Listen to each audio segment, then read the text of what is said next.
ایک مرتبہ حضرت خضر علیہ السلام دریا کے کنارے بیٹھے تھے۔ اتنے میں کسی سائل نے آ کر ان سے سوال کیا کہ میں آپ سے اللہ کے واسطے سوال کرتا ہوں، مجھے عنایت فرمائیے۔ یہ سن کر حضرت خضر علیہ السلام پر بے ہوشی طاری ہو گئی۔ جب کچھ ہوش آیا تو فرمانے لگے، بھائی میں تو صرف اپنی جان اور مال کا مالک ہوں، تم نے مجھ سے اللہ کے واسطے سوال کیا ہے، لہٰذا میں اپنی جان اور ذات تمہارے حوالے کرتا ہوں، تم جس طرح چاہو اس کو استعمال میں لاؤ، بازار میں فروخت کر کے اس کی قیمت سے فائدہ اٹھاؤ۔ چنانچہ سائل ان کو بازار لے گیا اور ایک شخص ساحمہ بن ارقم کے ہاتھ ان کو فروخت کر دیا۔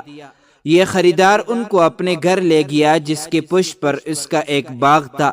چنانچہ ساحمہ نے حضرت خضر علیہ السلام کو ایک کدال دے کر کہا کہ اس سامنے والے پہاڑ جو 3 مربع میل رقبے میں واقع تھا، مٹی کاٹ کاٹ کر باغ میں ڈالتے رہیں، اور یہ حکم دے کر ساحمہ اپنی کسی ضرورت سے کہیں چلا گیا۔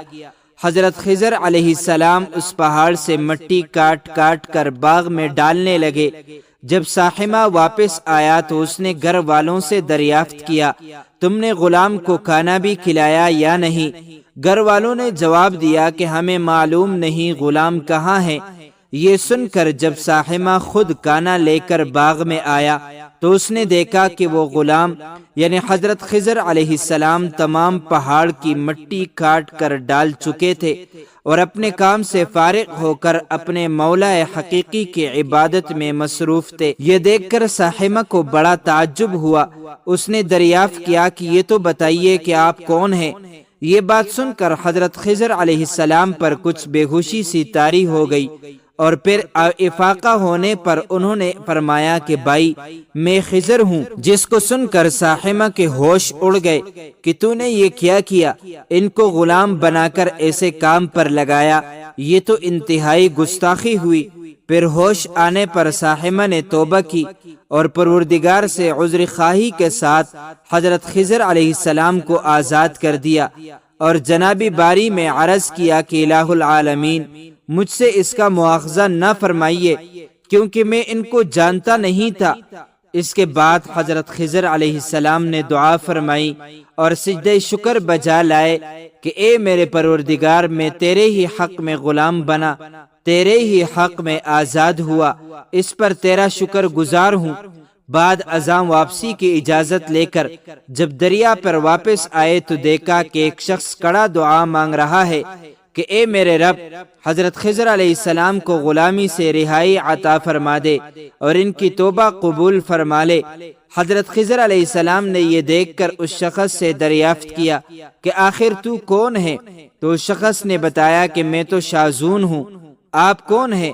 انہوں نے فرمایا کہ میں خضر ہوں۔ اس کے بعد شاذون نے کہا کہ اے خضر، تم نے اپنے لیے رہنے کا مکان بنا کر دنیا طلب کی ہے، کیونکہ حضرت خضر علیہ السلام کا دریا کے کنارے پر ایک عبادت خانہ تھا۔ پس یہ سن کر وہ فوراً میدان میں نکل آئے اور وہیں اللہ کی عبادت میں مصروف ہو گئے۔ اس کے بعد حضرت خضر علیہ السلام نے اسی جگہ ایک درخت لگایا اور اس کے سائے میں عبادت شروع کی تو آواز آئی، اے خضر، جب تم نے درخت کے سائے میں سجدہ کیا تو تم نے دنیا کو آخرت پر ترجیح دی۔ مجھے اپنی عزت اور جلال کی قسم ہے، مجھے دنیا کی محبت میں رضامندی نہیں ہے۔ اس کے بعد حضرت خضر علیہ السلام نے شاذون فرشتے سے کہا، اے شاذون، دعا کرو کہ اللہ تعالیٰ میری توبہ قبول فرمائیے۔ چنانچہ شاذون نے دعا کی اور اللہ تعالیٰ نے شاذون کی برکت سے حضرت خضر علیہ السلام کی توبہ قبول فرمائی۔ بحوالہ حکایتوں کا گلدستہ، بحوالہ قلیوبی۔ حاصل کلام، خدا کے برگزیدہ بندے اسی حالت میں راضی رہتے ہیں جو اللہ کو منظور ہو۔ بے شک ہماری فلاح بھی اسی میں ہے کہ زندگی کے ہر موڑ پر آنے والے ہر بیچ و غم میں ہم راضی برضا رہیں، اللہ تعالیٰ کی چاہت کو سامنے رکھ کر زندگی گزاریں۔ دعا ہے کہ اللہ تعالیٰ ہمیں اس واقعے سے سبق حاصل کر کے نیک بننے کی توفیق عطا فرمائے، آمین یا رب العالمین۔ تو دوستو، چلتے چلتے ہمیشہ کی طرح وہی ایک آخری بات عرض کرتا چلوں کہ کہ اگر کبھی بھی اس چینل پر آپ کو کوئی ویڈیو، قول، واقعہ، کہانی یا تحریر وغیرہ اچھی لگا کرے تو دیکھنے اور سننے کے بعد مزید تھوڑی سی زحمت فرما کر اپنے دوستوں سے بھی شیئر کر لیا کیجئے۔ یقین کیجئے کہ اس میں آپ کا بمشکل ایک لمحہ صرف ہوگا، لیکن ہو سکتا ہے اس ایک لمحے کی اٹھائی ہوئی تکلیف سے آپ کی شیئر کردہ تحریر، ویڈیو یا قول ہزاروں لوگوں کے لیے سبق آموز ثابت ہو۔ جزاک اللہ خیرن کثیرا۔ تو معزز ناظرین، امید کرتا ہوں آپ کو یہ ویڈیو اچھی لگی ہوگی۔ مزید معلومات کے لیے ہمارے چینل کو سبسکرائب کیجئے۔ اگر زندگی کے لمحات مزید باقی رہے تو آپ کے لیے ایک اور بہترین ویڈیو لے کر حاضر ہوں گا۔ تب تک کے لیے اللہ حافظ۔